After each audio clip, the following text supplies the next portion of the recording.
I've always loved this. Staring directly into the soul of a thunderstorm that towers 10 miles high, standing on the threshold between relative clarity and the most severe weather conditions on Earth.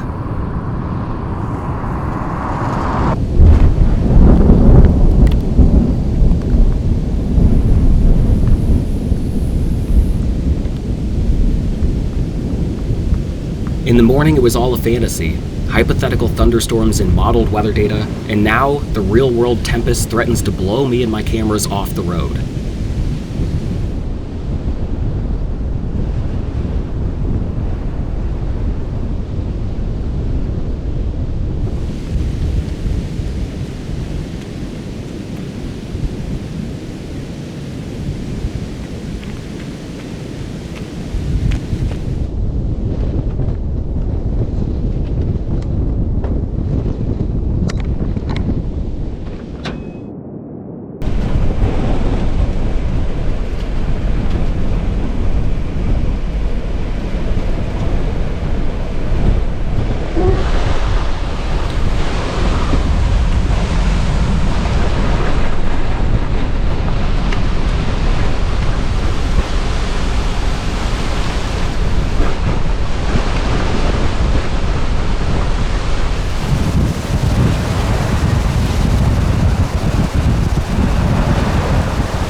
The first thing I cared about in life was thunderstorms.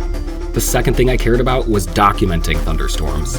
The world has changed a lot around me since I bought my first video camera, but the shtick has stayed the same. Forecast the storm, and then be there to document the storm. On paper, the process sounds simple. In practice, it's anything but.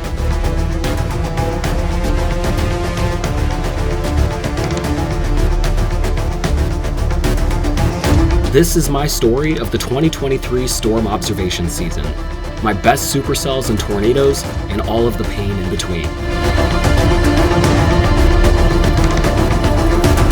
This is Sky Drama 2023.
Time of year and time of day didn't matter on February 27th, 2023, when a potent upper-level disturbance swept into Illinois. Bitterly cold upper-level temperatures atop an unseasonably warm and humid air mass across central Illinois set the stage for thunderstorms, and a vorticity-rich environment just ahead of the surface low provided a reason for storms to rotate.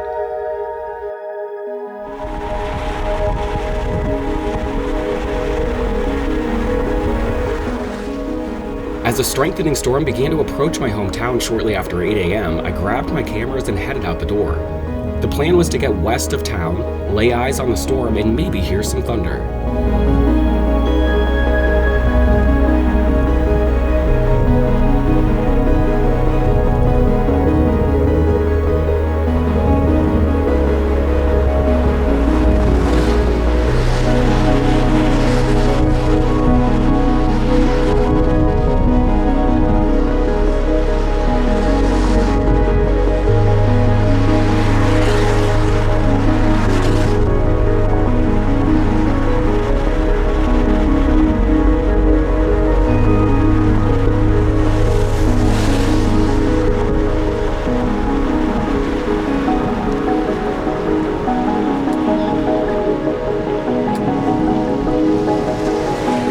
Plenty of times in storm chasing, there are days you think will go big, only to go dud. But occasionally there are days that just run you over. Maybe some hail and some winds. I can't tell if we've got... There's a lowering over there, and I can't tell if it's outflowy or if we've got any rotation in there. Wall cloud or just kind of a grungy shelf. We'll finally get away from the buildings here.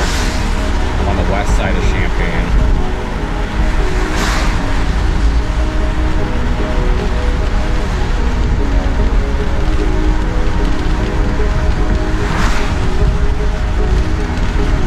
Driveway right here. Pull over. As I get free of buildings and trees on the west side of Champaign, the situation immediately escalates.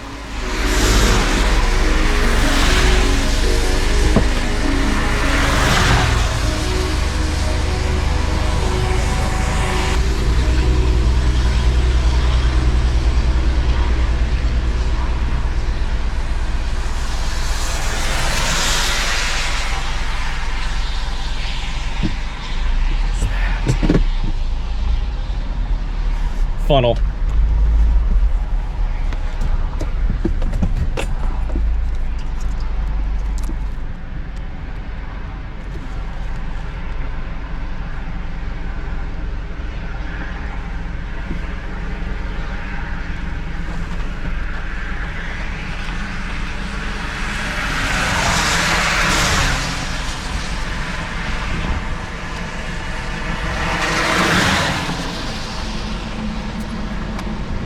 I am on Staley Road on the west side of Champaign. I'm a meteorologist, trained storm spotter. There's a tornado touching down just west of Champaign. You need to sound the siren.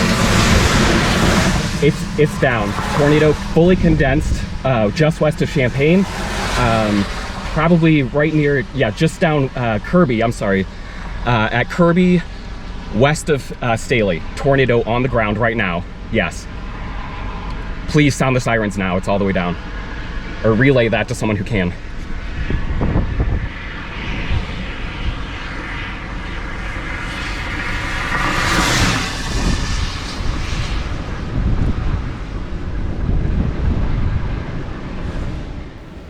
After calling local emergency management, my next phone call was to home to let my wife Sophie know that the storm I'd gone out to keep honest was doing the thing, and the situation across town was about to escalate quickly as well.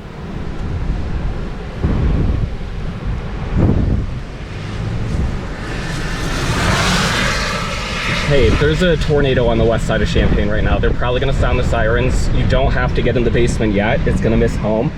But I wanna let you know I'm watching a tornado right now.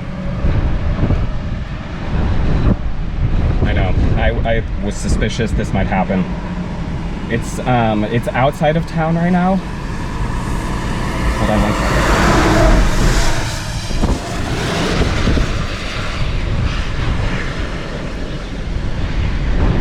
Hold on one second. Okay, I'm here. It's really little. It's really little.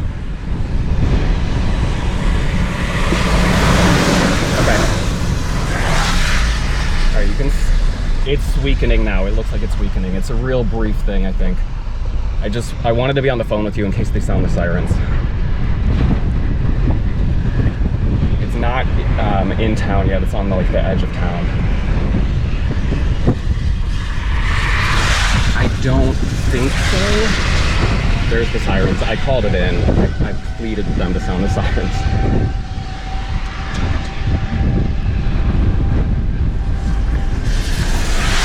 The tornado it roped out. So the tornado is gone. I'm gonna track. It's gonna go north of town, the actual storm now. Okay.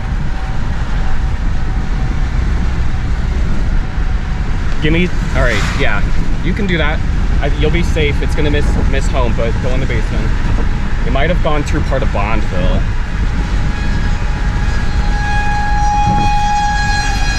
I'm going right by a siren. Okay, I'm gonna put the phone down for a second. I'm still here though.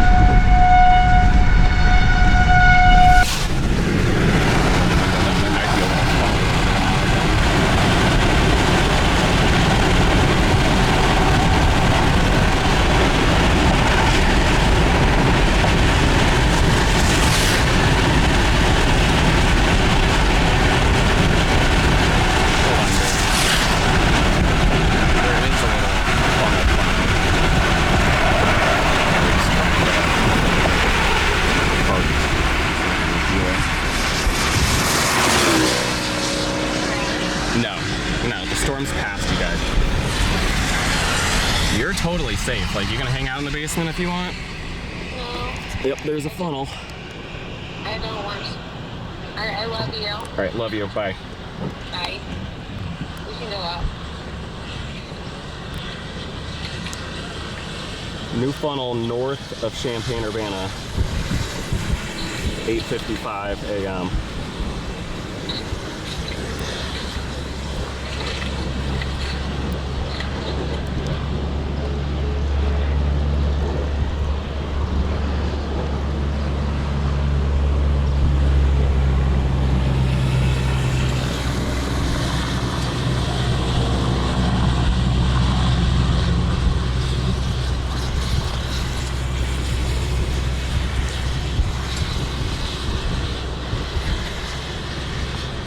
Tornado north of Champaign, Urbana, 8:55 a.m.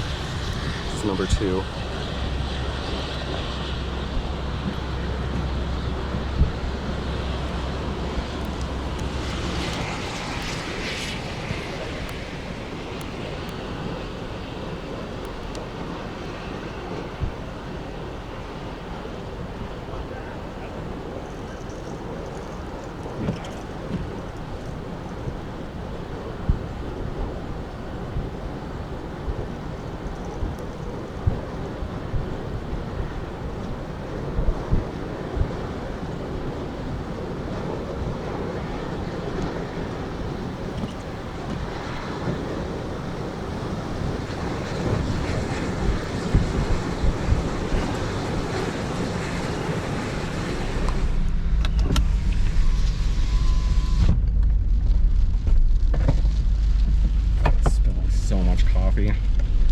Do I care? I cannot believe that just happened.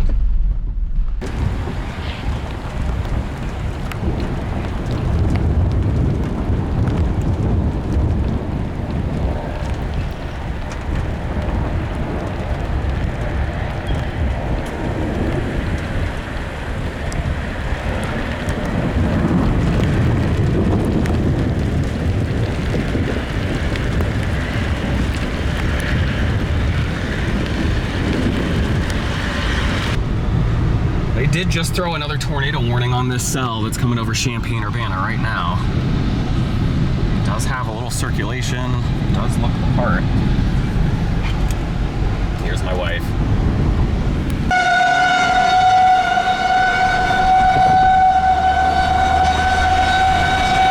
Additional storms continued to cross Champaign County, many of them at least weekly rotating.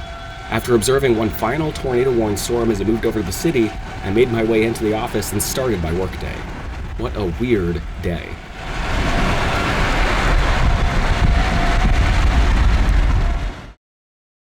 Torcon reaching a 7 out of 10 in the Mississippi River Valley and Ozark Mountains. There's also a significant threat for damaging thunderstorm winds, large destructive hail, and that focused mainly on the Corn Belt. This event ramps up tonight through the overnight hours, and be sure you have a way to get the weather while you're sleeping, because you know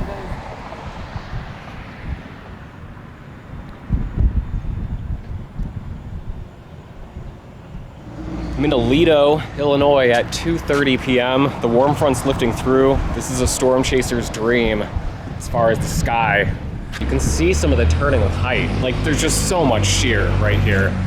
So I'm gonna decide if I need to go anywhere, but like, the vibes are popping off here in Toledo, Northwest Illinois. Look at the rolling motion here.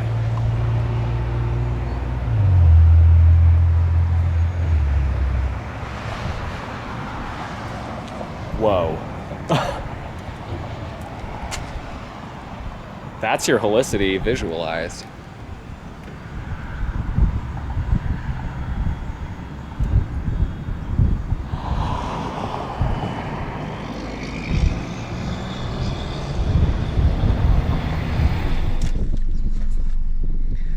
I came to this Casey's in Toledo with the idea that I would gas up, grab a Coke, and then leave wherever I needed to go. And as I sit here looking at stuff at the Casey's in Toledo, I don't see anywhere else to go that feels better than this. The warm front is just now lifting through. The sun's coming out, it's breezy, increasingly warm and muggy. We've got a Q field bubbling just to our south, kind of the whole east-west of the warm front. And then we've got a couple cells in central and north central Missouri and some Q on the north side of that, kind of blowing this way. So like, why would I move? I just feel like the storm of the day is gonna peak around here this evening. So it may be that I have to meet it somewhere, but like, I really feel like something cool is gonna be happening here in a few hours. So I don't wanna drift too far away. Just keep sitting here. Again, the vibes are great. We got the windows down. We should get the sunroof open. Got the roof open.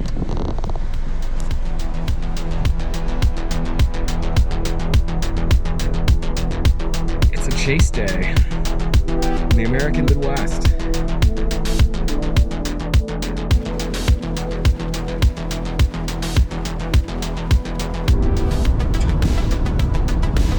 I think we're about to have fun.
This storm is about to go nuts. Clear air out in front of it, full mid-level mesocyclone wrapping up above me now, feeding into this area right here. We're gonna drive north, we're gonna get ahead of it. This storm's going nuts. I don't know how it happens. It's like watching a jumbo jet seemingly hover midair. It felt like I had all the time in the world to cut in front of this giant storm as it hovered there in midair, but the reality was this storm was accelerating across the prairie like a rocket.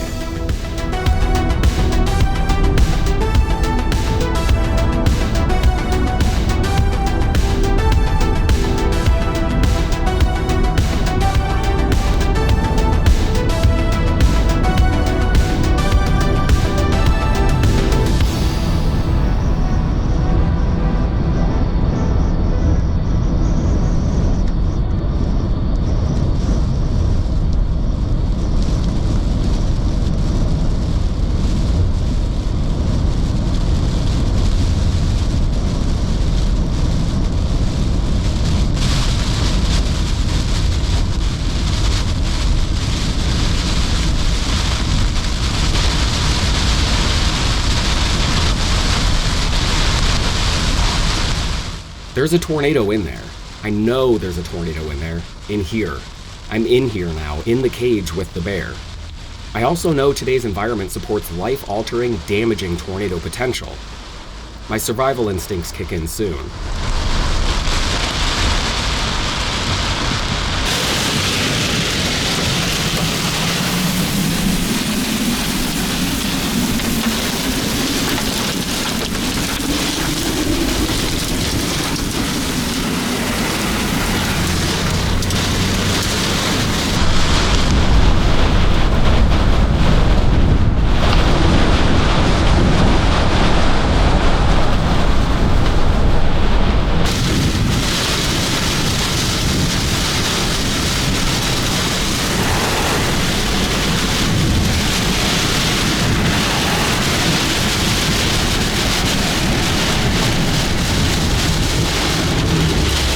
I didn't beat the storm up the highway.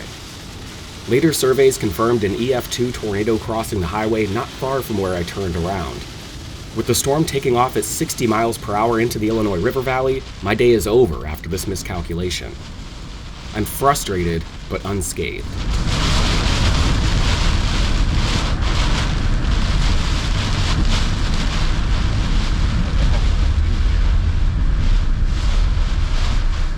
The storm continued to put on a structure show and did produce another more visible tornado that caused EF3 damage near the town of Lewistown. Best friend and chase partner Colin Davis was on it.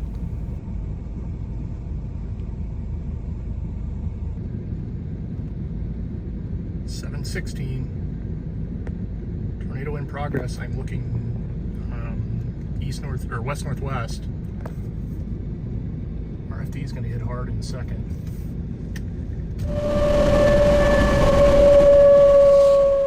This one wasn't meant to be for me. That's okay. It probably won't become a theme.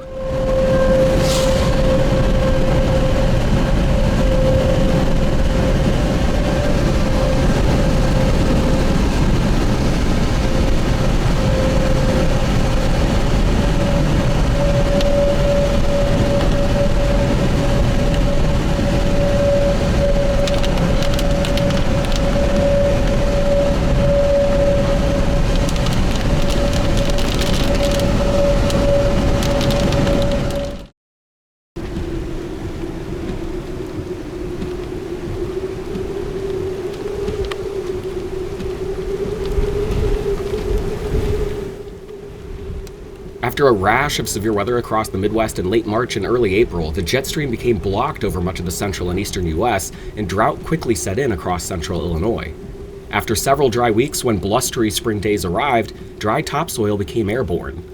Eventually, the Dust Bowl-like conditions turned deadly.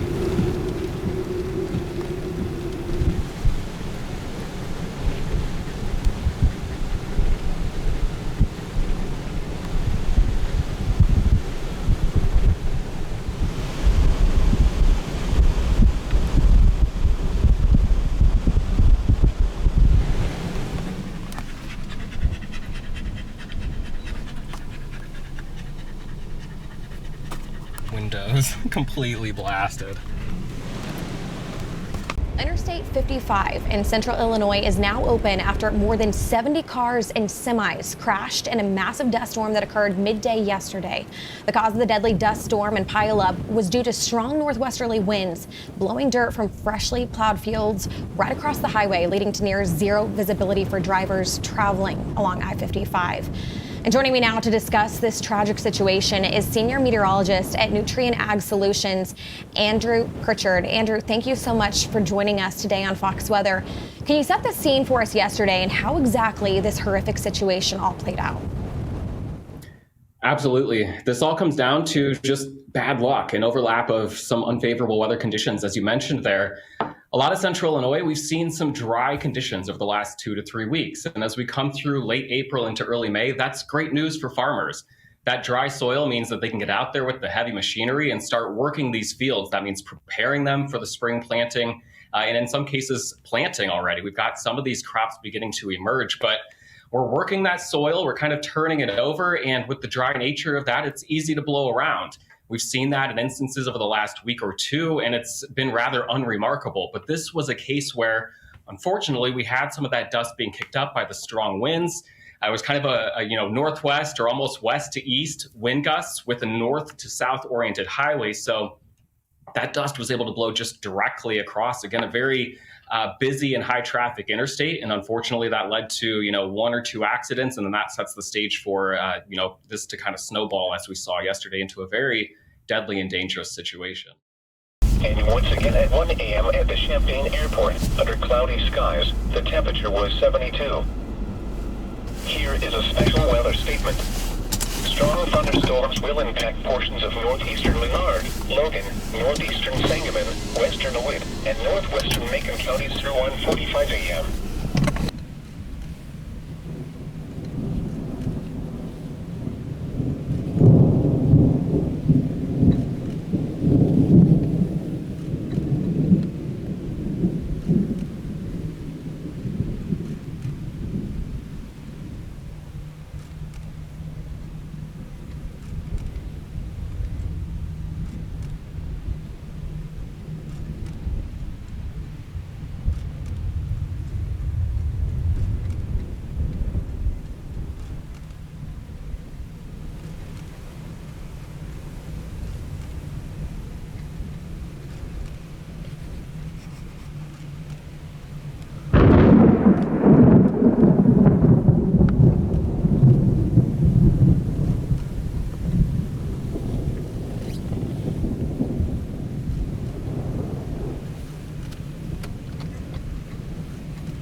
Colin and I hit the road for a 4-day stretch of storm chasing as an upper-level disturbance ejected over the central high plains in the second week of May. We left Illinois in the pre-dawn hours of the 9th of May, crossing the plains and driving right up to scattered supercell thunderstorms in southeastern Wyoming. After something like 12 hours of driving, a leisurely evening with a mostly non-threatening and increasingly photogenic supercell was just what the doctor ordered.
This storm.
If you look closely at this gorgeous photograph taken by Cameron Nixon, you can almost see Colin and I staring up the butt of this beautifully structured storm.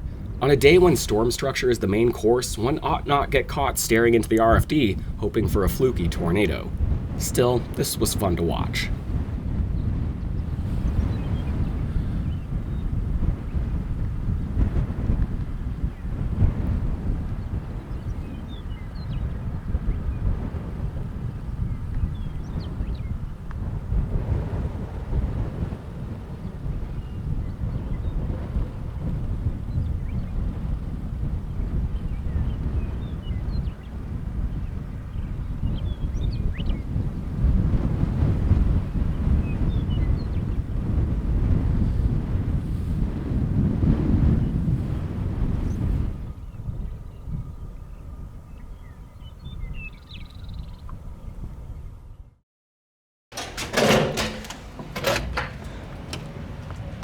Welcome to the high plains, where we got tumbleweeds gathering amongst the cars. This is like the 5th time I've tried to do this little update. Just most recently forgot the memory card in the camera. But good morning. It is Wednesday, May 10th, 2023. We're at the Country Inn and Suites. Shares a lot with the Loves in Sidney, Nebraska. Drove, through the night and through the morning yesterday, almost straight up to, a severe thunderstorm on the Wyoming-Nebraska border. Enjoyed that for a couple of minutes, a couple of cycles before it gusted out. And what do you know? We got storms going back up over Cheyenne, right where we came from. So we ended up with that storm, that second storm really coming into a wonderful supercell, almost a poor man's flying saucer or mothership there as it crossed the Wyoming and Nebraska border. And the sun eventually set. It was cold watching that storm, 55 degrees with a stiff east wind blowing into it. But we got nothing but love for the setup today. It feels both messy and just let it happen. The obvious target is the Denver Convergence Vorticity Zone, the DCVZ. We get cyclogenesis there just east of the Rockies, and because of some of the terrain there and the way that the wind comes sweeping up the plain, you get a little circulation there. And you know that I love swirls, and I love that, when we make swirls rise. And that's what we're looking at today. Is I've got some concerns about moisture and, getting a robust thunderstorm. But if you get a robust updraft there, you've got so much vorticity, you can stretch that with the rising air, and you get rotating thunderstorms. You get sometimes tornadoes. But I think today we have a pretty good chance of seeing a pretty good supercell. I think we got a pretty good chance of some high plains structure. And the Storm Prediction Center on their morning update has just bumped the tornado probabilities up. So hey, if we can pick the right storm, which I'll put my money on Colin and I today, we got a good night's sleep. We're well rested. We're thinking right. I'm gonna get a cup of coffee here in just a moment. We'll walk over to the Loves. I love that these truck stops. Loves is one of them.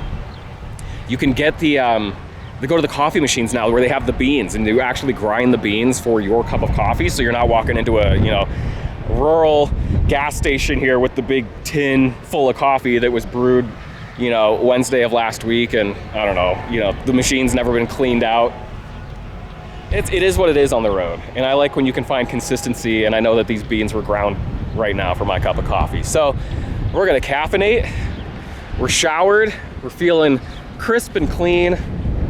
The air feels crisp out here, and we're gonna let it get warm and juicy and start flowing up the terrain here, up the Rockies. So no big plan today, other than we're gonna hang out here in Sidney and then likely begin drifting south for mid-afternoon supercells in eastern Colorado, maybe far western Kansas.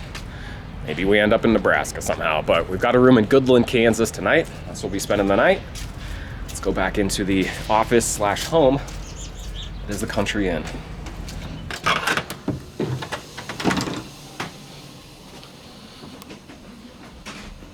All the gear everywhere, memory cards being cleaned out, work being done, Weather Channel being watched. I woke up at 2 a.m. There was a severe thunderstorm just to our east. This whole horizon was just being lit up by a constant strobe of lightning, and I was too tired to do anything about it. And then there was other storms coming up from the southwest.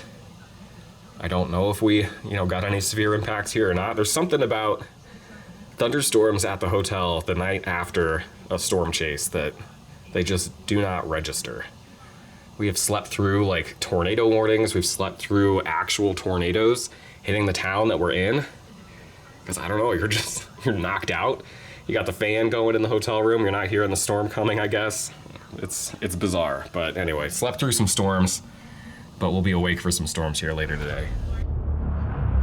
For me and Colin, this chase was over before it ever really began. We hung back and let early storms organize and finally made our play southwest of Brush, Colorado. New storms continued to develop and organize into an arcing band, and we were squeezed out of position and forced east.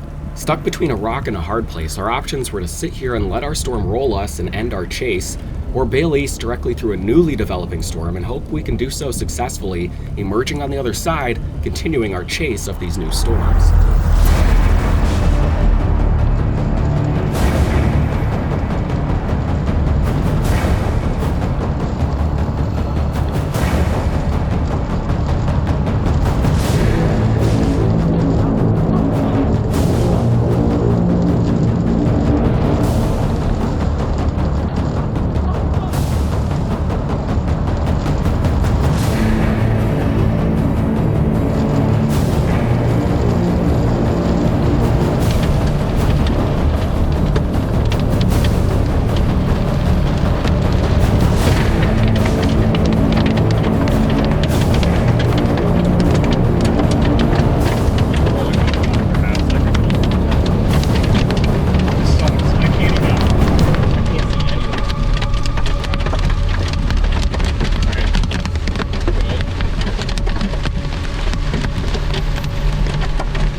Crawling through brush, Colorado, the hail has become too loud to hear ourselves think, we can't see through the front windshield, and our radar data has gone stale. While we look for a place to pull over and ride the storm out, let's check in with my good friend Gabe Cox on the next storm over near Akron, Colorado. Is there anyone behind us? No. Holy crap, dude. Oh my gosh. It's right freaking there.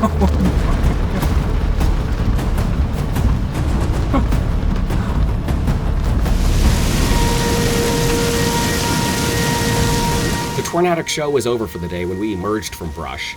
A bit dejected, we began our stormy drive to Goodland, Kansas, where we had a room reserved for the night.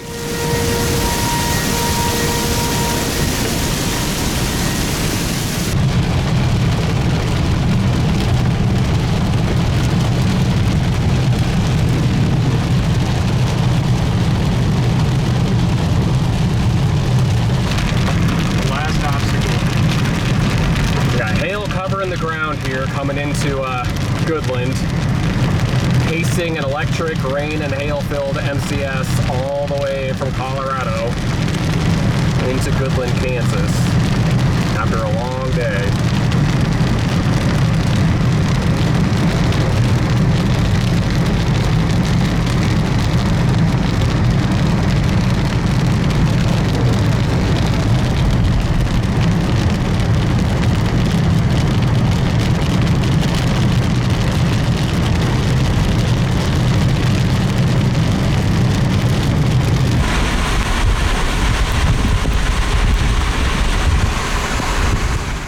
As the infrastructure in Goodland tried to deal with the first heavy rain in months, we rolled up to a flooded entryway to our hotel and decided to wait and watch someone else drive through the water before we did anything stupid.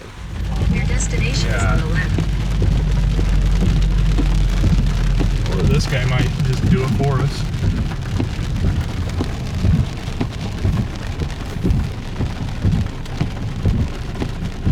That is deep. Can you cut, like... Yeah, it is kind of deep.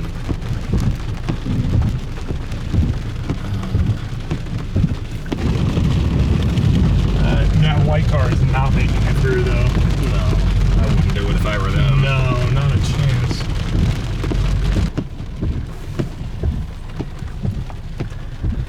made it to the hotel, but there is no overhang.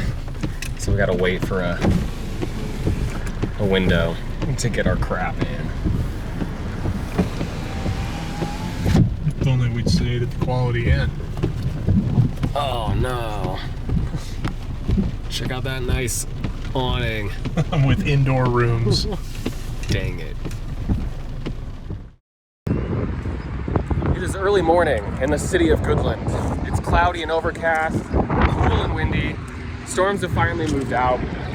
We're wearing the game day shirt today because we need a win. I need to see a tornado today. And I need it to be over open fields, not harming anything, but I need to see a tornado. I need to see the storm do the thing. So, today's a 10% hatch tornado day, and yet I'm feeling kind of negative about it. It's this forecast arcing band of storms that's supposed to be an arc of supercells producing tornadoes, and I don't believe it. I think it's gonna be a messy arc of storms, one that encourages you to drop south, drop south, drop south. I've got some gas station coffee. The options are limited. We're hoping it will do the trick. We're gonna go get Colin, who says the 12Z run, which is the early morning run of our high resolution models, are not our friend. And I don't know if he means today or tomorrow, but we're gonna need to find our way to a tornadic supercell somewhere in Kansas or Oklahoma today. Maybe you were coming. Yep. Hey, thanks for holding the door.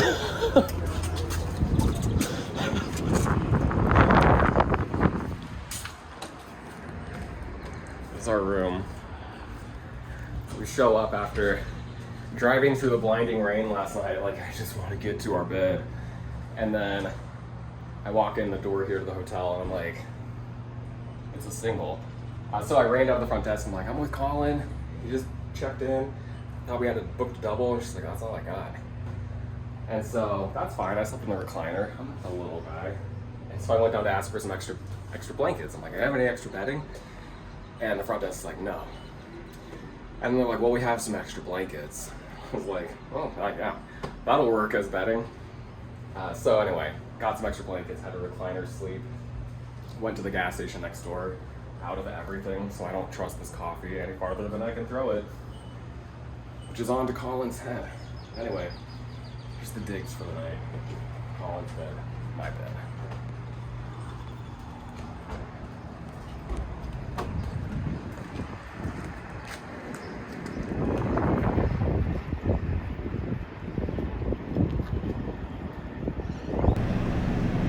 It is 10:39 a.m. Goodland time, 11:39 if you go 15 miles north up the road to St. Francis, but that doesn't matter so much. Got cloudiness. It's still 10:39 if you go 50 miles up north of... Yeah. So we're trying to figure it out, as you do with mini supercell arc days. Everything seems unclear until something's producing. We're gonna make our way south. We've got these early cells down here, lightning in there. With the early, mini supercell look, that cell's definitely taken off a little bit. It's an easy drop down this highway here for us, so we're gonna go take a look. And then we've got, another arc down further south, and then the hypothetical evening show as well. So potentially a long day of decision making. Are you ready? That's what we've done, make decisions. Decision. No, it has nothing to do with the decision. Well, maybe it has something to do with the decision. Should we rank this? I was gonna say maybe reapply that crappy. I'll let you do They don't make Rain-X like they used to. Nope. Don't get the spray bottle with the misty stuff. Just get the liquid. Get the old bottle of liquid.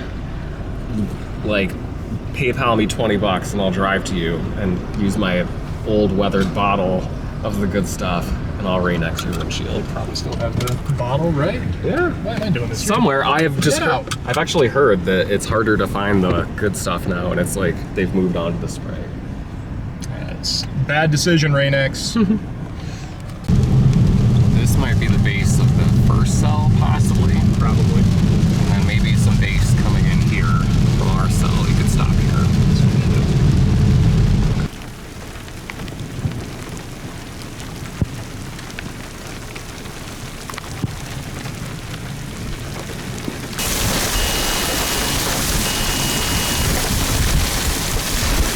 tornado warning.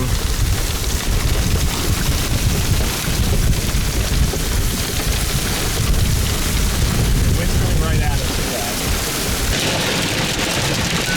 Or just exploded. Wow.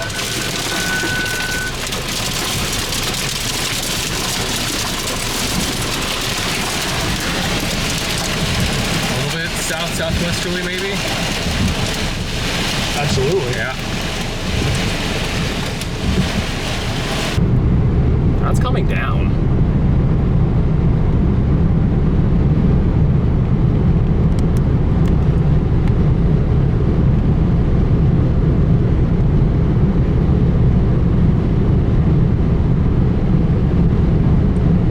It's definitely a funnel.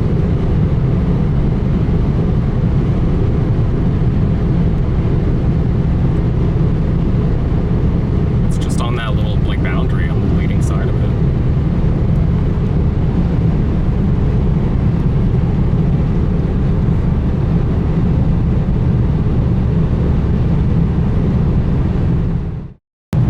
Go try and find some unconventional tornadoes here.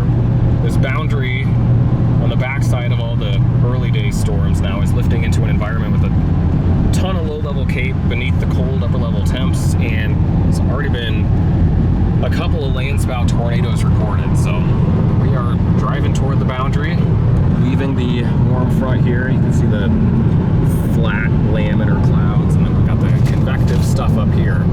We're about 12 miles from the boundary.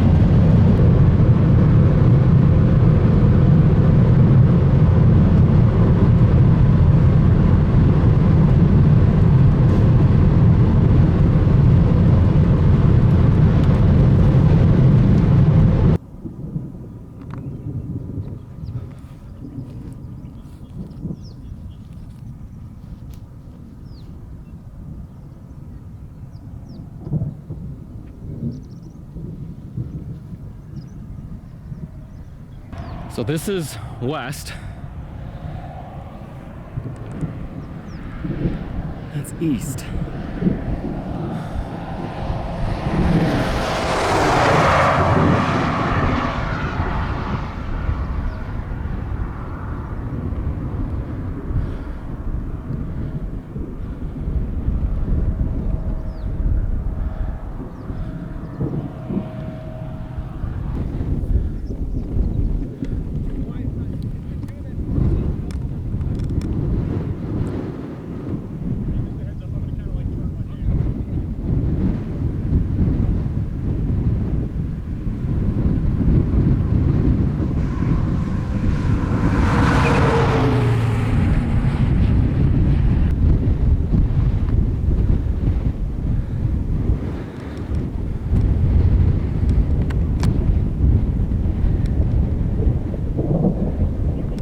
Yep.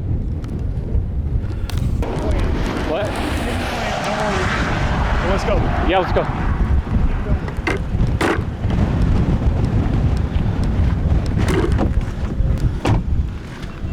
Look at that backside. Oh man. Oh, it is spinning. I know, you know. I'm just watch it. Oh Jesus, they got low. That's what I'm saying. Look at the back. It's like almost on the ground back there.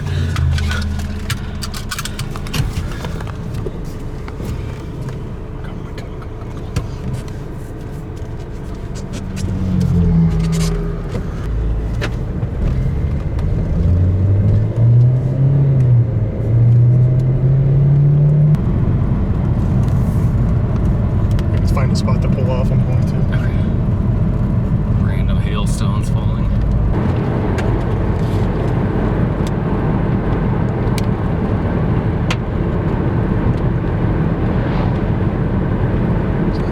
Flat spot.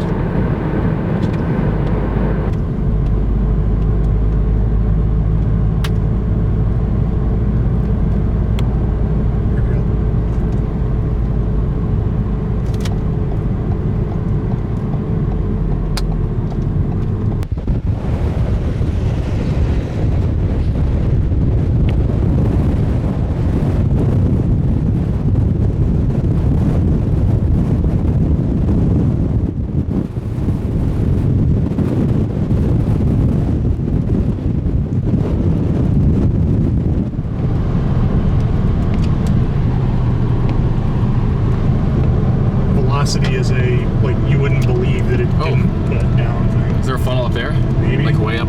Yes. Yep. And it's probably down in there, judging by the rain curtains. Yeah, I see dust. It's coming down.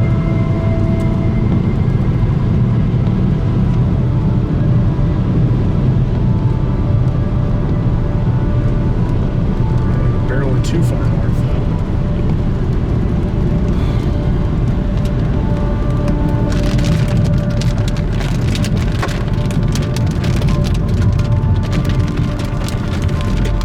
What do you think? We'll try it.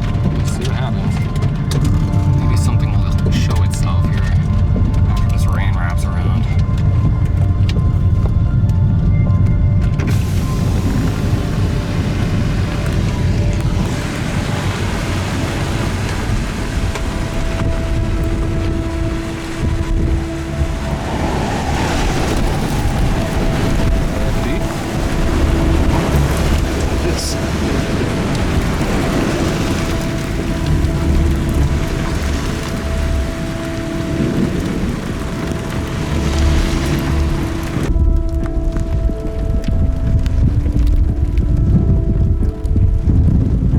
There's most certainly a tornado in progress right now, wrapped in tight with rain and hail.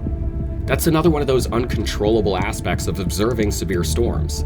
Sometimes you're on the right storm, sometimes that storm winds up and does the thing, producing a tornado, and sometimes it tucks the circulation out of view. We know our storm is wrapped up and is producing a tornado, but we can't see it, and any road that would lead us closer is made of mud and buried under 2 days worth of rain. Bummer.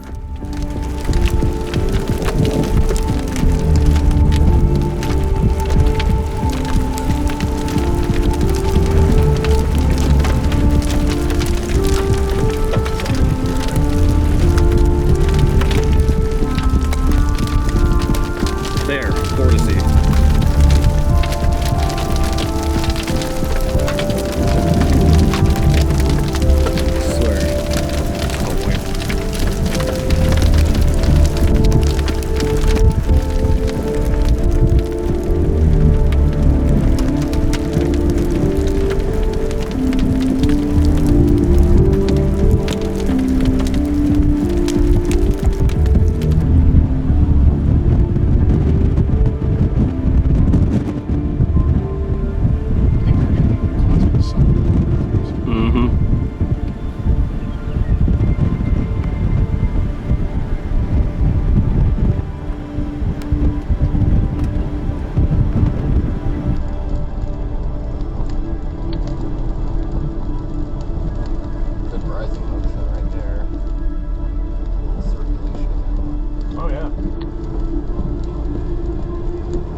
Tornado to the left.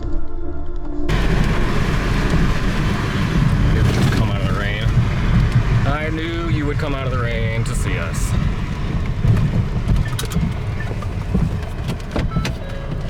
Go. You're good.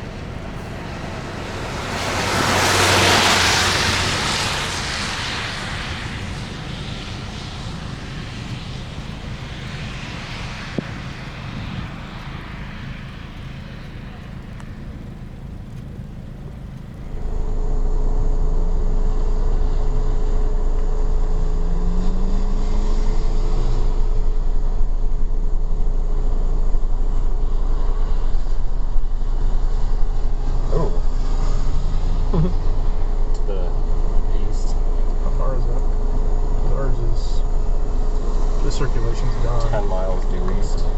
However, one up the road. Shall we? Yeah.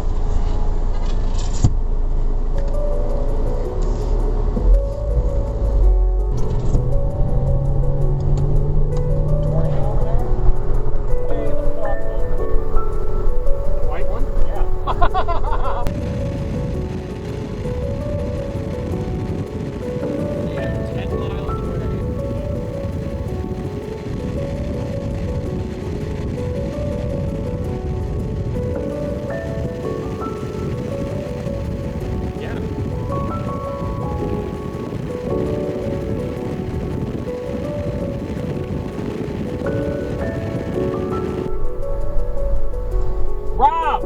right! Look behind you!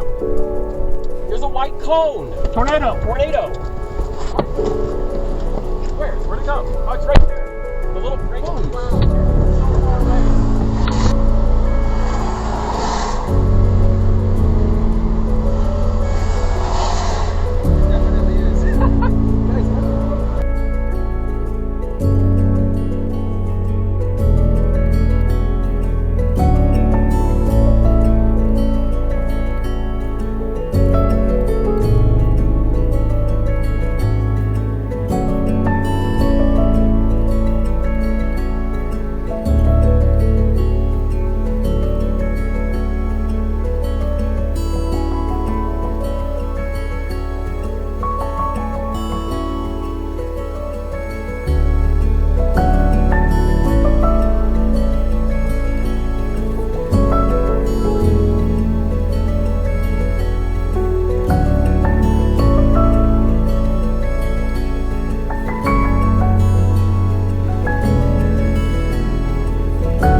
All right, we are gonna slowly start packing our cameras up.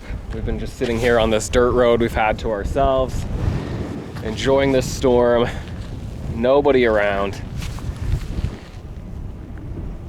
And I was reminded, after we've seen numerous tornadoes today, from far away, but numerous tornadoes, we gotta show the shirt.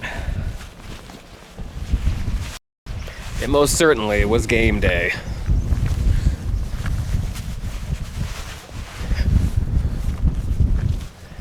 In western Kansas.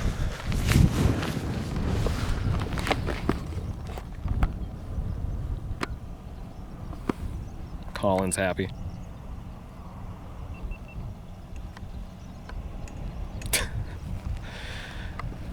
Sorry, I really actually was shaking the camera a bunch when you did the little gesture, so there we go. Our storm continues, but is mostly dying.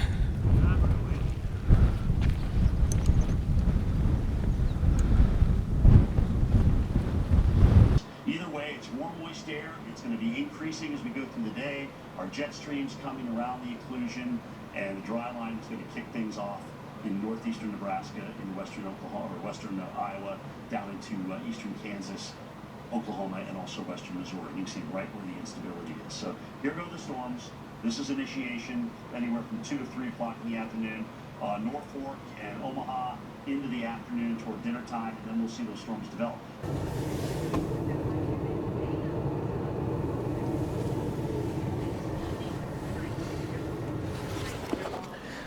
Good morning from Wakini.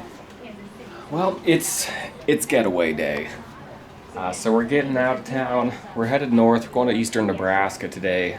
Probably playing like right on the surface low, very similar to what we did yesterday in Kansas.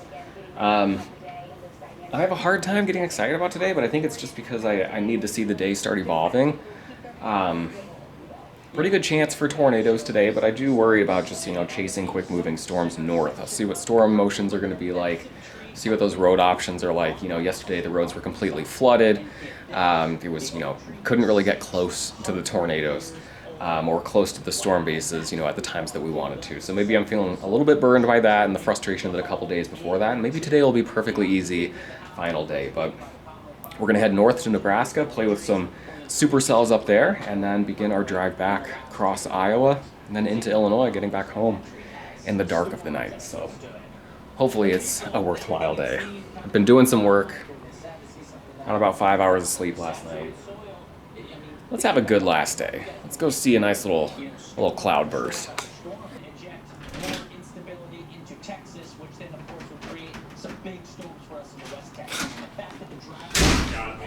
Yep. That was my key. Lunching at Freddy's in Grand Island, Nebraska, ahead of what I still think is going to be a pretty interesting day. Really interesting environment here where we have a ton of juice in the low levels and we got a ton of spin in the low levels. So I think the one way that today can go south is we get too many storms. So those storms interfere with each other, they kind of turn over the atmosphere, and suddenly we don't have a lot of juice in the low levels. So the ideal situation today would be kind of along this little arc ahead of the low. We just get like boom, boom, boom, individual storms that are tapping into that juice in the low levels and stretching it, stretching that, you know, the spin there. What do we want today? Tornadoes. And we get that. So we'll see. We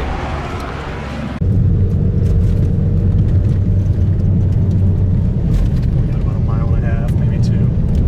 Coming up on Arcadia, Nebraska, 108. We've got thunderstorms developing in the arc as expected, and we're just kind of drifting north with the area. We've got a storm right in front of us that's been consolidating before our eyes. Now looks like a nice little thunderstorm. We'll let it drift into the environment here. That's been making things rotate for the last hour or so. We've got the first few tornado warnings, the first tornado report off to our northwest.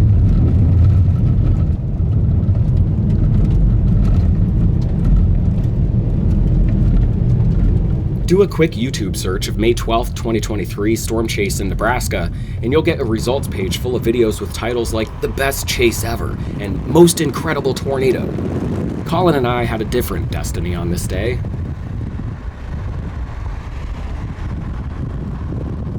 Severe warning to the Blue City storm. Admittedly, as I kind of figured, the day was a bit of a crapshoot. Numerous storms began developing along the line, and every single one of them was rotating. Which storm do you go for, and when?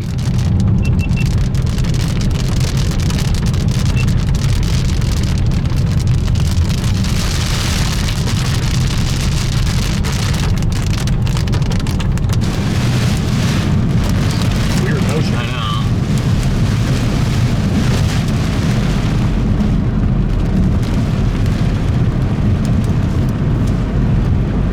I don't love that. Stop for a sec. See if it's rotating or not.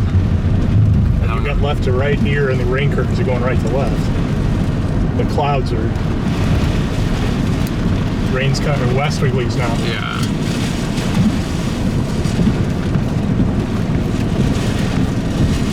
Oh yeah, it's the circulation. Shit, it's like on us. As Colin and I fussed around with early tornado-warned storms, a newly exploding storm to our southeast, near the town of Spalding, did the thing. Just as we did 2 days ago, let's check in on the next storm over, this time with my buddy Max Olson.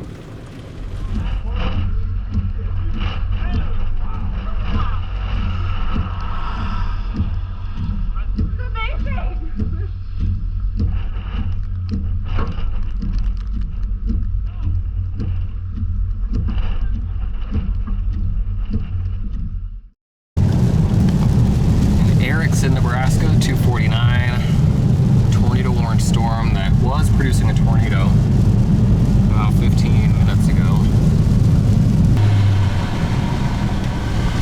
It's purely vorticity driven. Sorry.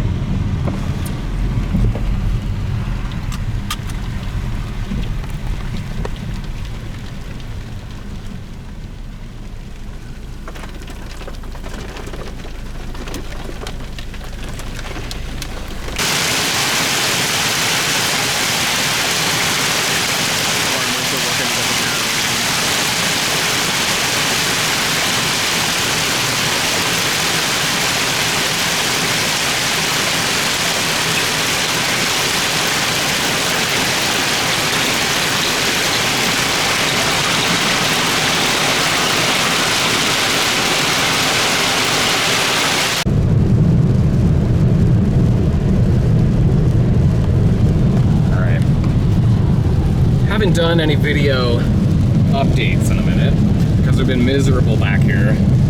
After missing photogenic tornadoes and all kinds of stuff, and, you know, stuff. There's a long track, violent tornado, probably violent, crossing the highway in front of us, spinning away in the rain over here. Meanwhile, new storms are developing off to the south, so we're driving in the direction of home. This is an update for the sake of an update, just to say we might be looking at a supercell here as the sun goes down, but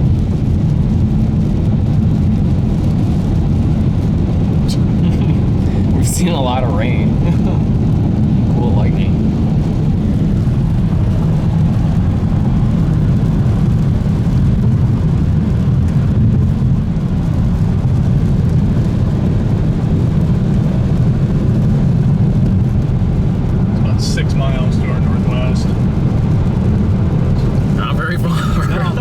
Probably a world we could like sneak in behind it and see it. Yeah.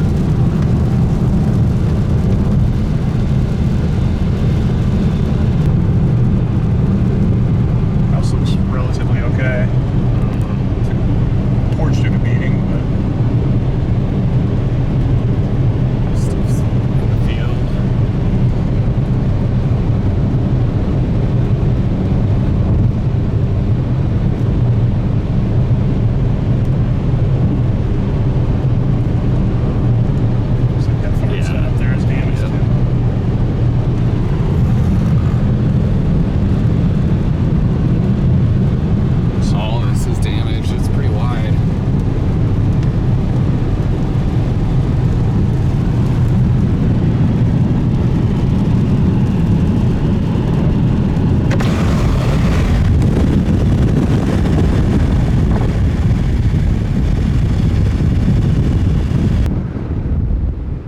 Inflow flowing into this thing near Craig, Nebraska. We're pretty much right on the river. Hard to see anything. Contrast is low. Storms are murky, but the action area is right in here.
Trying to yank right to left, but you can also see the boundary right in front of it.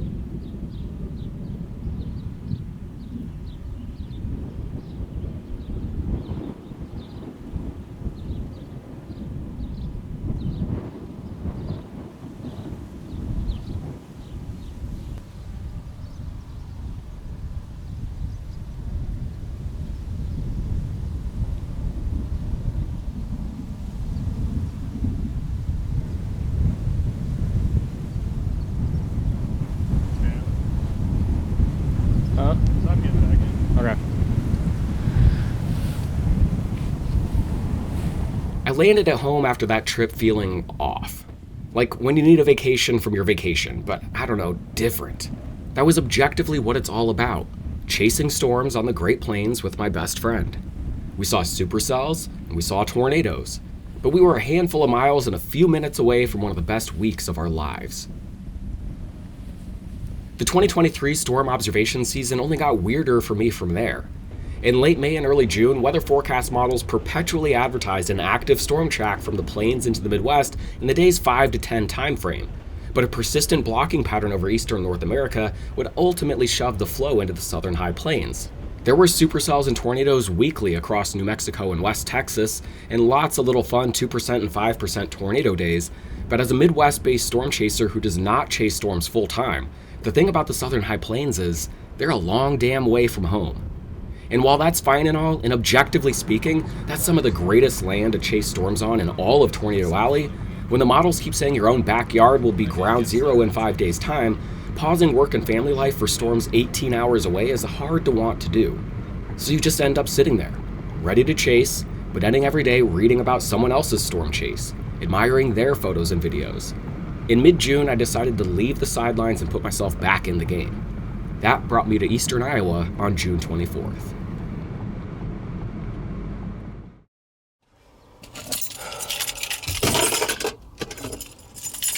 God. So, I just stopped to top off the gas tank in Grinnell, Iowa. We've got a cluster of storms off to the south. Nothing all that crazy yet. We're the little blue dot there. Cluster of storms. It's a good little environment. So I'm gonna drop down to Oskaloosa and try and just get ahead of this little cluster. So just hopped off the gas tank here in Grinnell. Traditional pre-intercept Red Bull. Get dysregulated. Okay. Oskaloosa is about 30.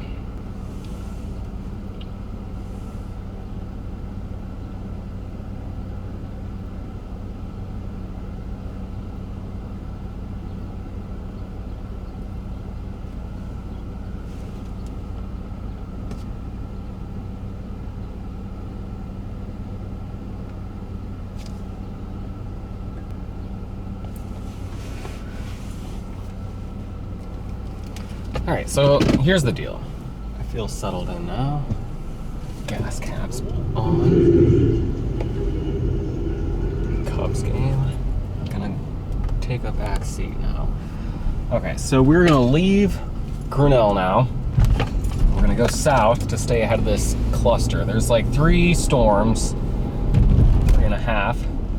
And what I kind of figure will happen is over the next hour or so, these 3 storms will have a little fist fight and figure out who the dominant cell will be, and by that time I'll be in front of them. So the storm's developing a wall cloud right here. This is the main precip area, updraft base, your inflow region. We've got another cell though to the left that this storm is going to ingest. Then that would be when I would expect it to kind of get its act really together. So we're gonna watch this here, but knowing that it has some work to do, let's just kind of watch the evolution.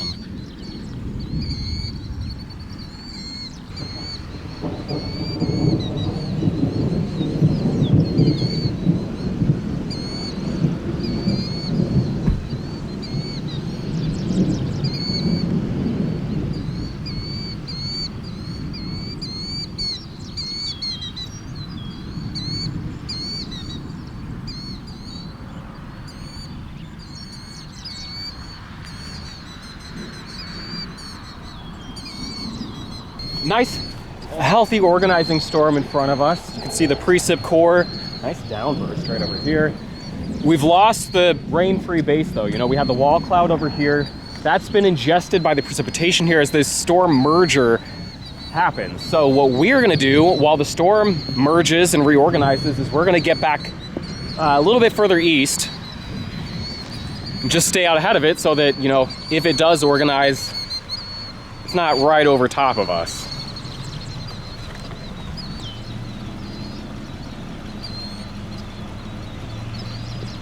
In Layton, Iowa right now. It's not crazy, but we're getting a base again. Keep going east a little bit.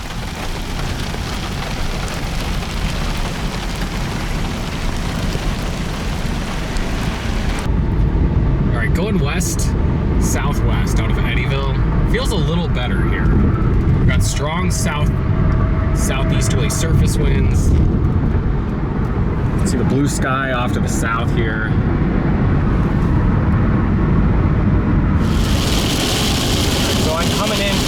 inside of a pretty intense storm. Probably has some hail in there. It's got some good inflow. Getting sucked into it. Still got this wonky shape though. Storms are really struggling to take on to a classic supercellular look, which is not entirely unexpected today.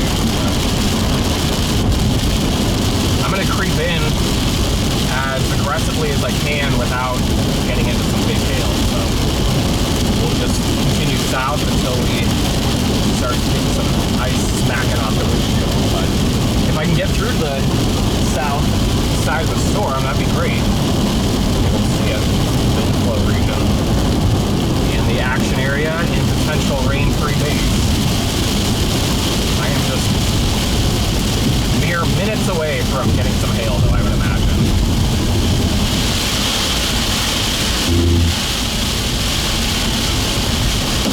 Oh, God! Those are big.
You come out?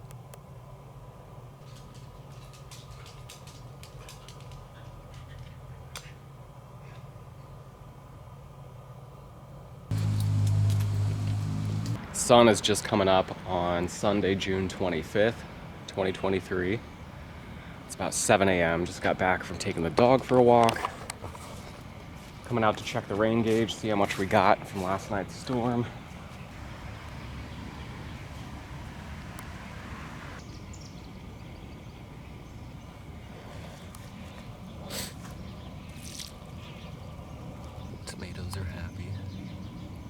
So that's not great. 0.2 of an inch of rain, and that is like the most that we've seen in the last 2 months. So we've got a worsening drought here across parts of the Midwest. My biggest hope this weekend has been, let's get some rain. Let's get some rain on these gardens. Let's get some rain on these farm fields. Get the farmers a little less anxious here. It's just been one of the driest April, May, Junes that I've lived through. Second driest on record since 1988. I remember that one. I was 1 year old in 1988, so a lot of my baby photos. I remember the crispy brown grass, and that is what we're seeing here across the Midwest in spring 2023. And we've got a rather potent day today, and one that I've been watching for several days. We've got a rather dynamic system coming in, really strong upper level jet stream winds. We don't have what I would say typical June instability. It's gonna be ripe, but we don't have the deep moisture that we typically would. It'll be humid, it'll be buoyant out there, storms will wanna rise, and the thermal profile is really what has interested me the most in this one. And it's not the dew points, it's not as if we have, 80-degree dew points and it's gonna be super muggy. It's a little bit different as far as a Midwest flavor. We've got a rather strong punch of dry air around 700 millibars. It's kind of in the low to mid levels of the atmosphere here. And what happens then is kind of clear things out, get rid of all that low level grunge that we typically have in the Midwest. We get very, low storm bases typically, not those really sculpted, clean, photogenic storms like they get in the high plains, parts of the traditional tornado alley. We've got that today though. We've got a really strong punch coming in at 700 millibars, and that's gonna help really make things pop, I think. And then also could potentially lead to some unusually photogenic storms for the Ohio Valley. We're talking about parts of Indiana into Ohio, maybe a risk into northern Kentucky today, although I'm focused in the northern risk across central and northern Indiana over toward the Indiana-Ohio border, specifically the Muncie area up toward Fort Wayne. So I've been looking forward to chasing this one for a while. It's been rather consistent. Colin's gonna join me today, so he's making his way from the Peoria area right now. He'll be here in 2 hours, and around 9 a.m. we're gonna load up from Urbana and head off to the east into Indiana, make the couple 3-hour drive to the target. I think by mid-afternoon, we could be looking at a couple really intense supercells with the risk for tornadoes, large hail, and some significant wind damage. We have our storm, 3:40 p.m. You can see the dark area out the front left. We're gonna meet it somewhere near Noblesville. I was putting you in the frame. Oh, okay. Sorry. Colin's gonna drive us up to this thing. We got lightning starting to come out of the anvil forward flank area. We got some great inflow features coming in there as the base. Yeah, that's what I was hoping we'd be able to see something from a distance today. Very plains-like environment.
As expected, this storm and others nearby put on an atypical structure show as they moved across Indiana that afternoon.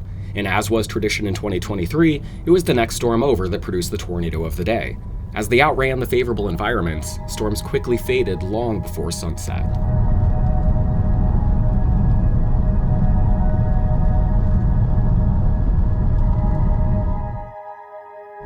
All right, 12:15 p.m. on Thursday, June 29th, 2023, leaving Urbana. We have got a heck of a bow echo screaming through central Illinois. We are finally breaking the drought, and as is not uncommon, drought does not go out quietly. So we've got a powerful bow echo that's producing 80-mile-per-hour winds, is prompting tornado warnings and traveling at highway speeds toward us. It's already in the Springfield area where I just got a text for a tornado warning. That's 90 miles to my west or so. Again, moving this way 60 miles an hour. So I'm getting out of town, but I'm not doing anything more than trying to get west to kind of see what's coming into town.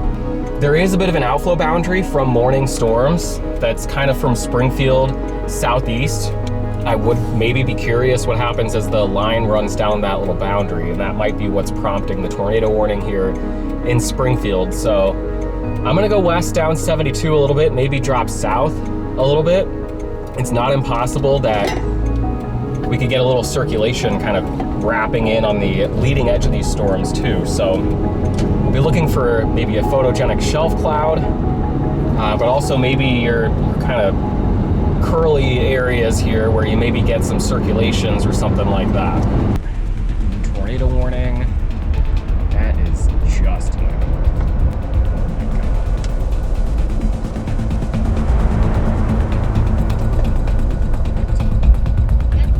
There's a corridor of really intense winds surging towards me. And then just on the north side of that, there's a circulation.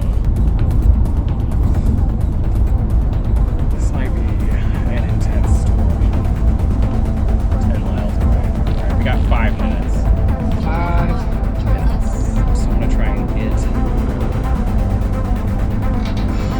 to Farmer City. This has my heart pounding a little bit.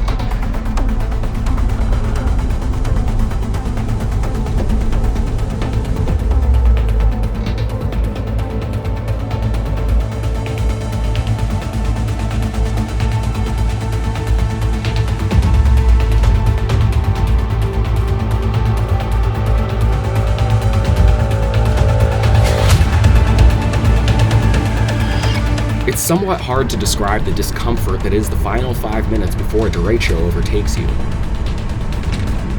As I'm coasting into Farmer City, I note a little notch along the leading edge, a potential location for a tornado spin-up. I grapple with a couple minutes of uncertainty as I weigh the safest course of action. At best, I've got 80 to 100 mile-per-hour winds 90 seconds away. At worst, there's a potential developing tornado headed for the south side of town. Deciding that above all else I want a sturdy structure to shelter in if I decide I need it last minute, I cut in front of the leading edge circulation and head for the center of town where I'll ride out the storm.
Still not sure whether it was a tornado or a microburst that hit Farmer City, but watch this moment again, and the wild reversal of wind direction as the strongest winds ripped through town.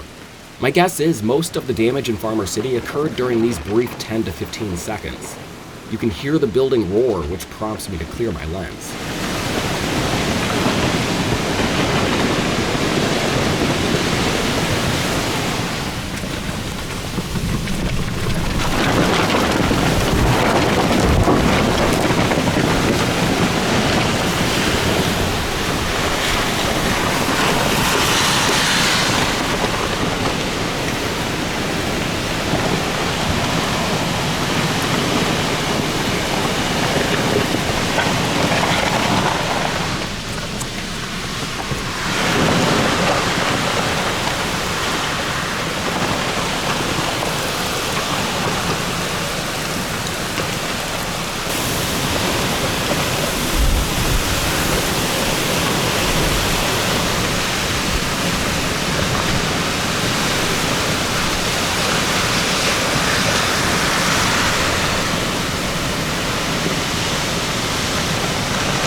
This is Illinois Public Media, WILL AM 580, WILL FM 90.9, HD3 Urbana.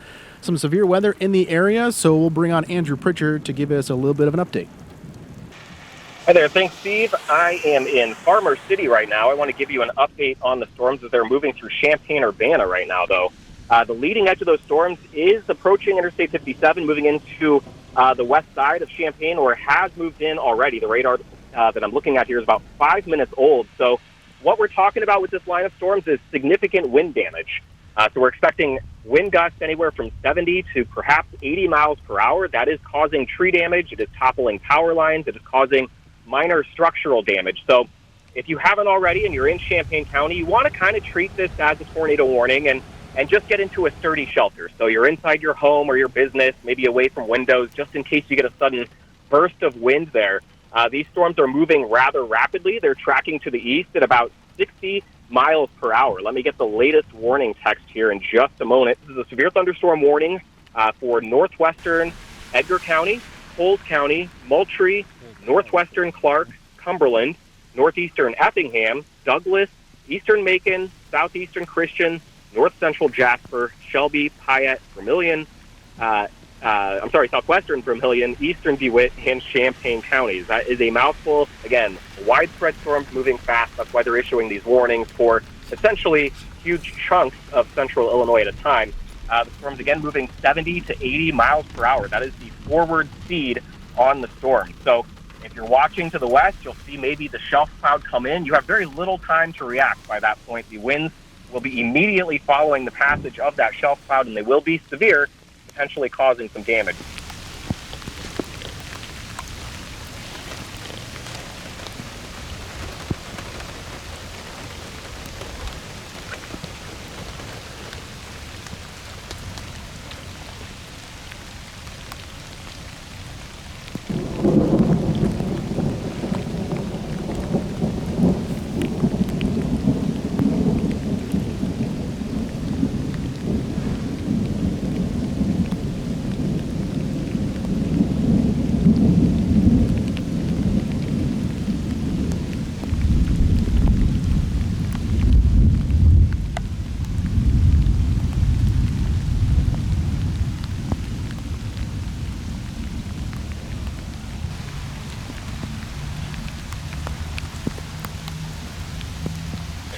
This is not a small tree.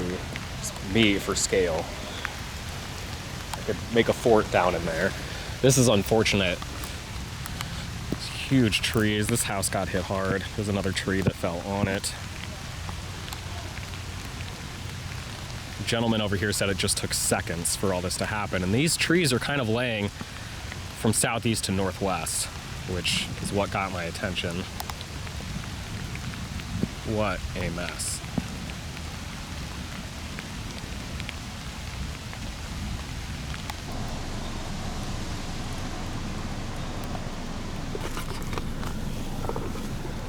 So I'm just getting home. That's the alley behind my house. My neighborhood is pretty well messed up with no power. There's trees down everywhere.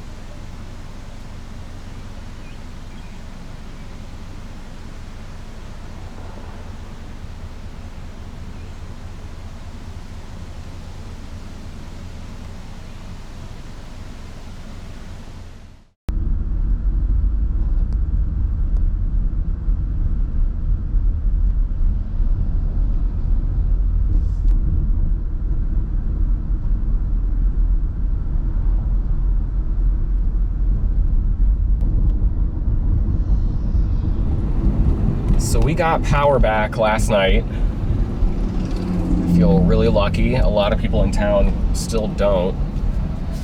So we got the air conditioning running, we've got the refrigerator going, and we've got a classic Saturday, nothing on the calendar, storm observation opportunity in south central Illinois. I'm trying not to make it more than it is. It is an enhanced risk day. There's a 30% hatched area for wind. They've just added a 5% area for tornadoes in the I-70 corridor. So that feels good. A little vote of confidence as we're headed out the door. Initially, I was a little down on the setup. It's one of those where it's going to do this though. We were talking about a lot of rain and thunderstorms across central Illinois during the late overnight into the early morning hours.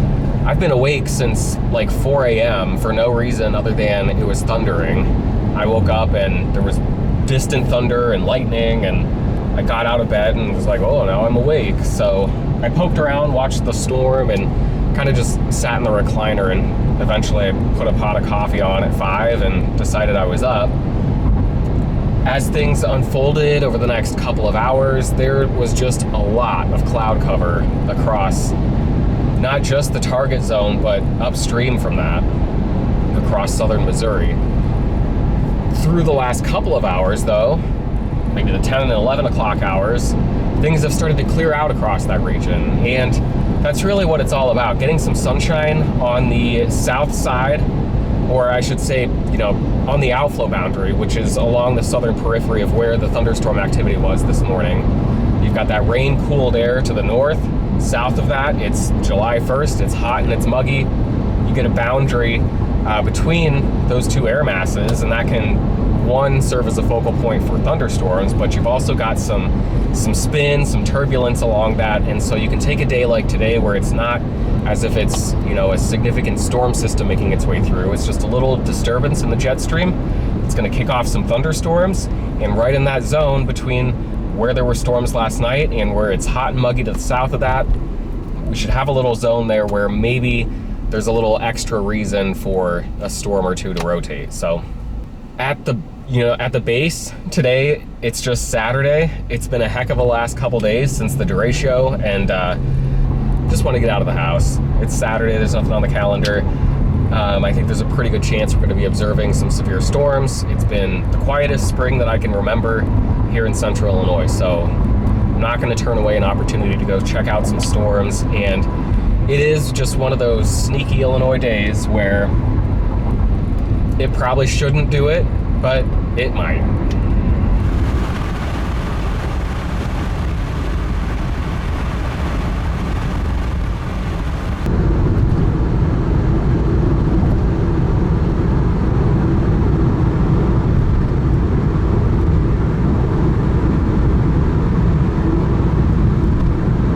So I'm just outside of Bethalto, east of the St. Louis Metro. It's kind of messy, like I thought it might be, but I'm gonna let it organize over the Metro and see if maybe something funky happens. I feel like there's a few days a year that I'm in Champaign and I'm like, what the heck is going on over St. Louis? So maybe that'll be one of those days and I'll be there for once. Otherwise, got other storms going up across south central Illinois. I've put GPS locations into like several of those storms, just wondering if I should be over there. I think I'm committed to the northwest part of the target though at this point. In addition to the storms that are organizing over St. Louis, there's a complex of storms with significant winds, like over 80 miles per hour, that's racing this way at 65 miles per hour. So we may have some high-end winds. I don't know. I want to be here for something weird's happening at the St. Louis Metro Day. So the current scene to my west as storms continue to organize over the St. Louis Metro. This is the main updraft region right there. There's kind of some inflow flanking line business happening here on the left side, and then we've got an inflow feature right here just above the horizon feeding in. So everything continues to organize right here, whether it's a big windbag or we got some, extra fun stuff. We'll find out. There's a little shear fall.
saying goodbye just now, heading out the door, and was giving my wife Sophie a goodbye hug and kiss, and she's like, "You're so excited. Your heart is pounding." And I was just like, yes, this is my favorite kind of Illinois day. It probably won't happen, but it could be one of the best days of my storm life. You never know. It is just before 12:30 on Wednesday, July 12th, 2023. Days like today, you just hope your calendar is free. And that's the scenario. We had an MCS, or a big cluster of thunderstorms, track out of Nebraska and across Iowa during the pre-dawn and early morning hours. Those storms are generally weakening and now moving into northern Illinois and have left a bit of a remnant circulation in eastern Iowa. We've got a punch of dry air that's coming in and kind of eating away the backside of the thunderstorm activity and the cloud debris associated with it. And so what you end up with is an area that has a lot of spin in it, a lot of leftover ambient vorticity from that MCS. You've also got kind of a outflow reinforced warm front there. The wind fields are really good. If there was a surface-based storm there, it would probably want to rotate. I'm not convinced we'll get a surface-based storm there. The reasons being, all of the rain and cloud cover in the area now. I'm in prove it mode. The models have really wanted to say it's gonna happen. The cloud's gonna break up early afternoon. There's gonna be just enough instability to kick off a couple of intense storms, and one of those might have the potential to be surface-based and maybe rotate and do some fun, severe things. All hazards would be possible, damaging winds, large hail, and with that environment there, potential for a tornado. But you need the right storm, you need the right evolution. It's one of those days that you just have to get yourself into the right position to get lucky today. Man, I just got bit by something on my arm. It is driving me nuts. Where are they at? Meeting up with your friends in the middle of nowhere. There they are.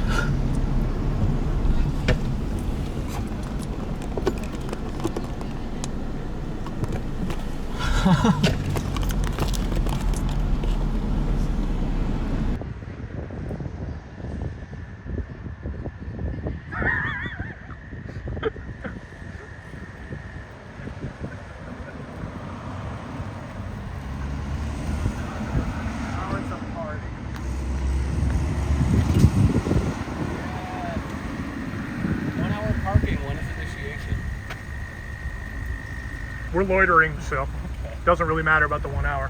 That little... Does everybody consent to being documented as part of this day? Absolutely. Yeah. How's the vibe? Excellent. We have an upgrade, and we all agree it's warranted. I've never seen a more tornado sky than this. Let alone at 3:30. We promise it's vibing 50 miles that way.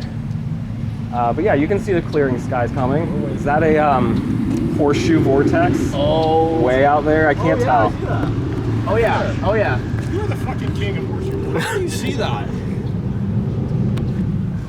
It was like circular. It should just be round. There it is. Pretty round. Yeah. It's pretty roundy. Pretty round.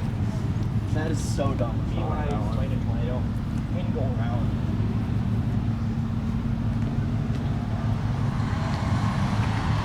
So, unfortunately, it looks like the storm of the day may be going up to our east, closer to the Chicago suburbs and in a direction that's moving away from us. So, as I was just saying, you don't want to, you don't want everything to pass you up. Well, apparently, the best area passed us up. So, we're driving east down Interstate 88 towards some crisp convection that's headed toward parts of the Chicago metro and then areas around that. Hopefully we can stay out of the populated areas, but the problem now becomes, can we get there in time and get in front of it and all of that? It's going to take us like an hour to get to these storms. And the look good now. Coming in behind a tornado warned supercell. It's going into the Naperville area. This is densely populated portions of the Chicago suburbs. Incredibly, we have kind of like an open view on the backside of this storm, so if it produces, we may be able to see it. Definitely can see the base, and there's a lowering on it now. If this thing produces, we should be able to kind of see it.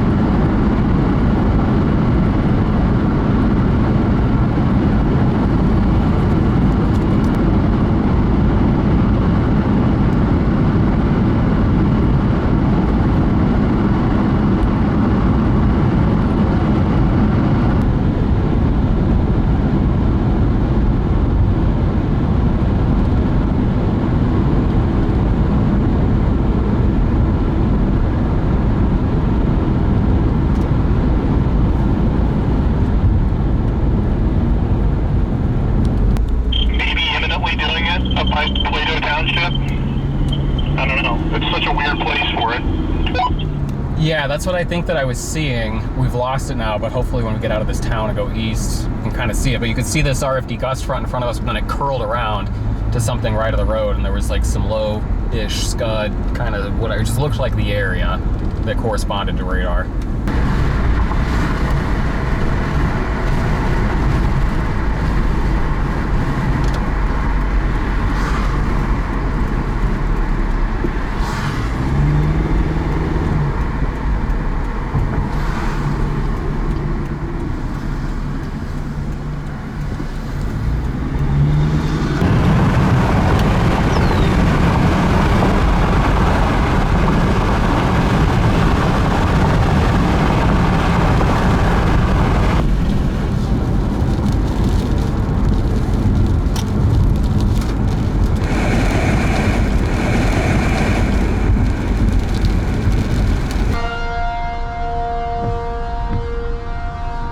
Clue what to do.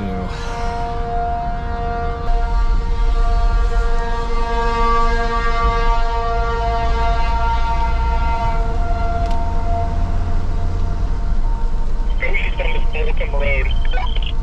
Yep, 10-4.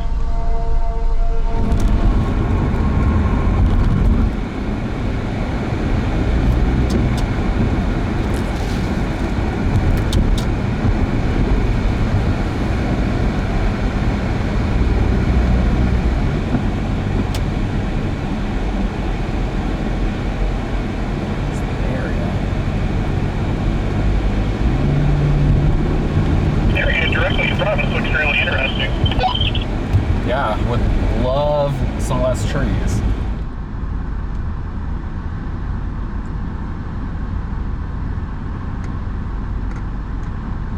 Zero got the shot of a lifetime. Holy shit.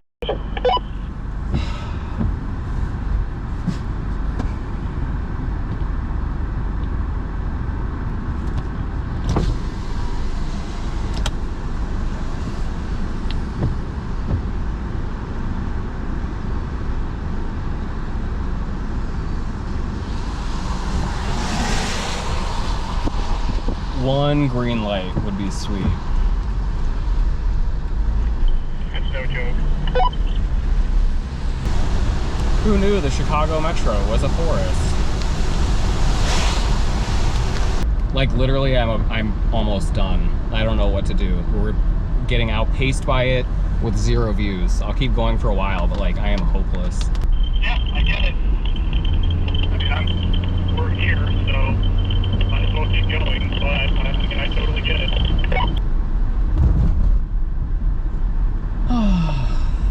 I haven't seen the base of the storm in a long time.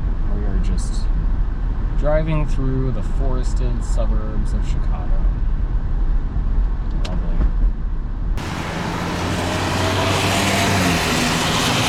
Chasing tornado-warned supercells on the Chicago suburbs.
Well, this was supposed to be a Casey's hype video or a hype intro, and they let me down, and they didn't have any fountain Coke. The whole thing depends on the fountain Coke.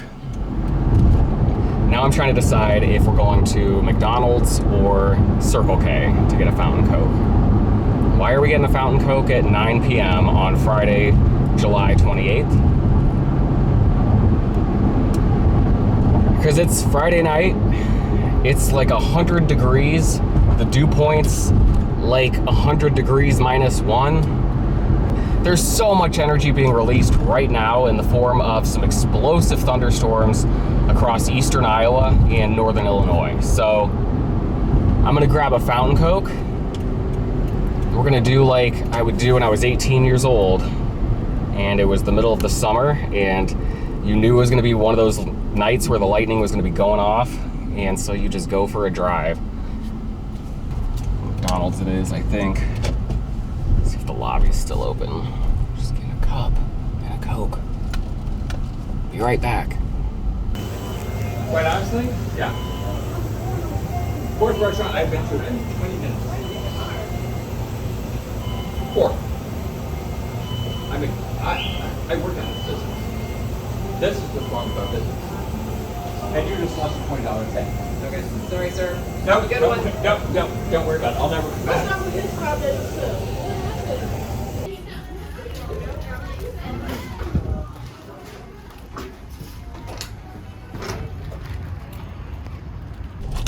Okay, we got it. I'm so parched by now. So the thing is, I kind of think these storms that are firing up in eastern Iowa and northern Illinois are going to be a big deal as they come across northern Illinois. So I'm just going to low pressure drift up toward Dwight on Highway 47. And if it goes nuts, then I'll be squarely there.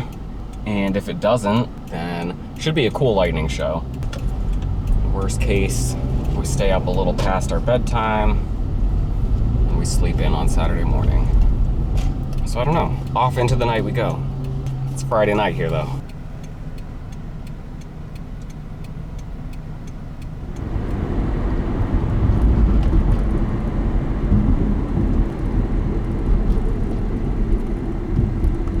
Intersection of Highway 47 and 116. Starting to get some strobing on the horizon. Based on the look here at 10:15, I mean, I might get to Dwight and then just drift east on 24. I can take that to Kankakee, which would take me to 57, and would take that back home to Champaign. Reason being, the stuff in northern Illinois kind of has a more intense look, and then where this, you know, these two lines are sandwiching, I don't know, I might want to hedge east a little bit.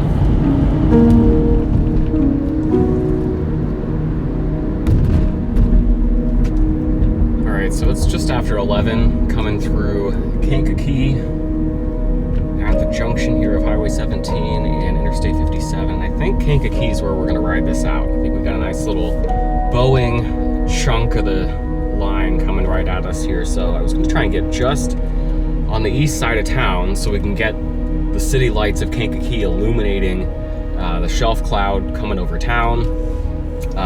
If the winds were especially severe, you know, and they end up with power outages or something like this, we would be able to see the power flashes on the east side of town. So if I'm near a metro area with storms at night, I always like to position myself so the storm will come over the city, because then the city will light it up and you get a little bit extra, you know, light to work with in the middle of the night.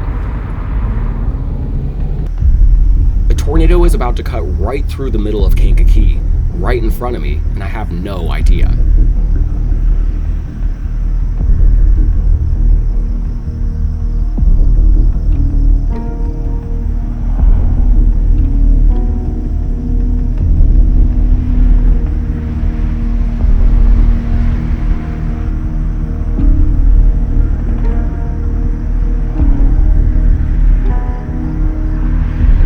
Colorful power flashes illuminate the sky and power is eventually cut across town.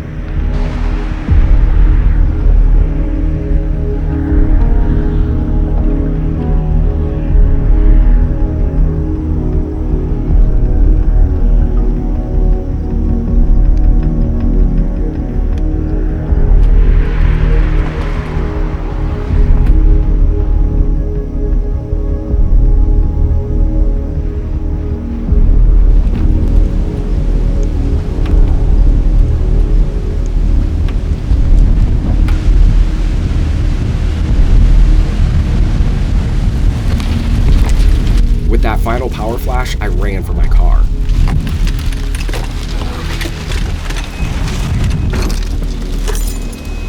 An EF0 tornado was later confirmed by the National Weather Service.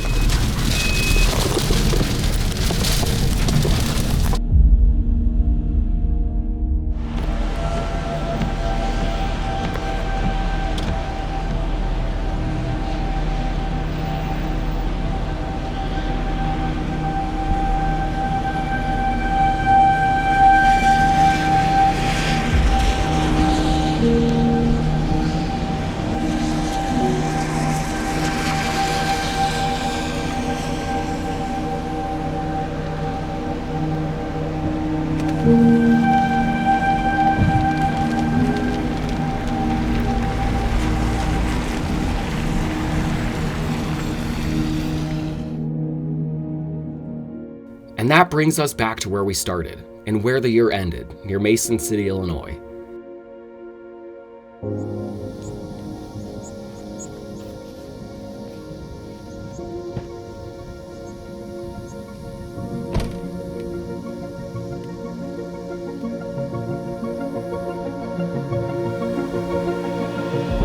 I just caught a view of what's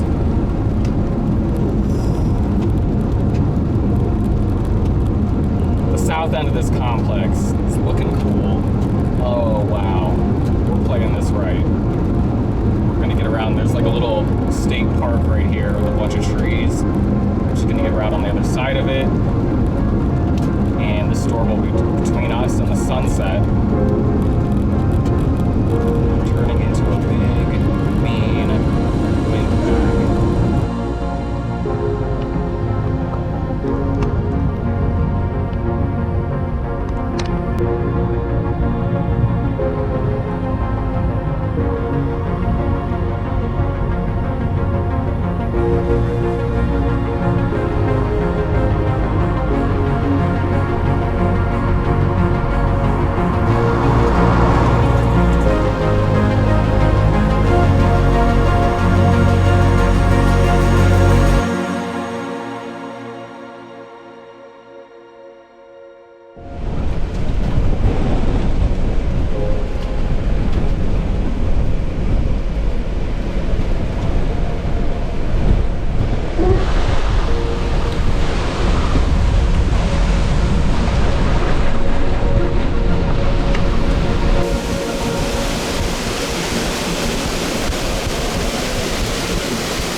Every year, as long as my mind and body will allow me, I'll continue to do this dance.